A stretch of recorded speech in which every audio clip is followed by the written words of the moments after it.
Thursday morning already here in Cypress, Texas. It's a beautiful day. So we read uh,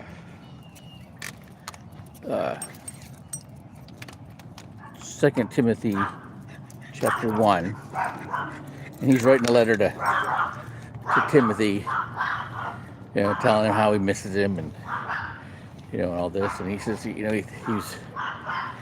he says something. How he remembers his mother and how she was and how he's like her and he says, for God hasn't given us the spirit of fear, but of power. He gives us the spirit of power and love and sound judgment. All right, so this is a verse that probably everybody's heard. Okay, it's a strong one, right? And then he goes on and he's talking about, he does the separation of,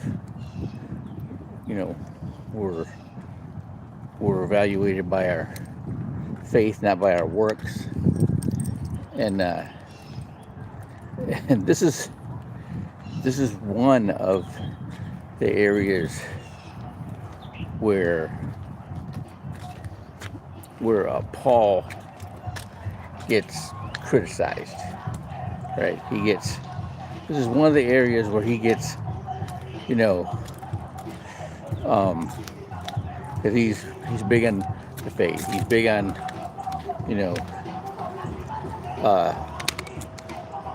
against the law, right?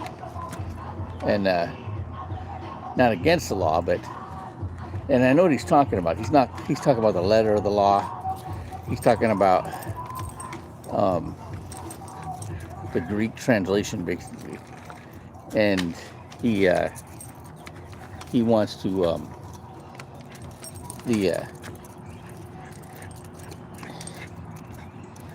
he's which it loses, its real message in translation. When you translate it back to the Paleo-Hebrew, it's like a different, it's a whole different topic. It's a different tone.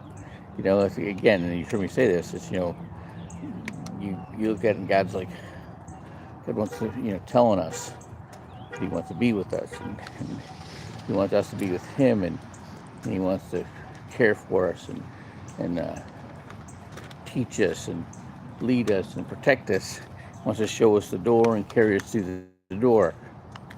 Okay, all right. So he's telling us, and so this is where this meets what Paul is saying, right? That God selects us, right? And and it's the faith aspect of it, right? The letter of the law is harsh. The letter of the law kills.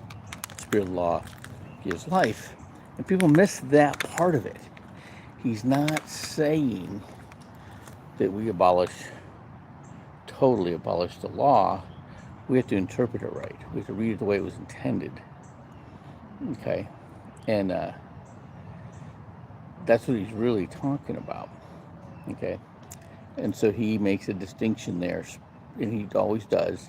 And this is where, see, if everybody understood that he understood that there's the right translation with the Paleo Hebrew and what the law really says versus the translated, the Greek translation of the law, right, then they'd understand Paul. But it was like, oh, Paul sent throughout the law. Christ said, I'm not here to abolish the law. I'm here to, um, uh,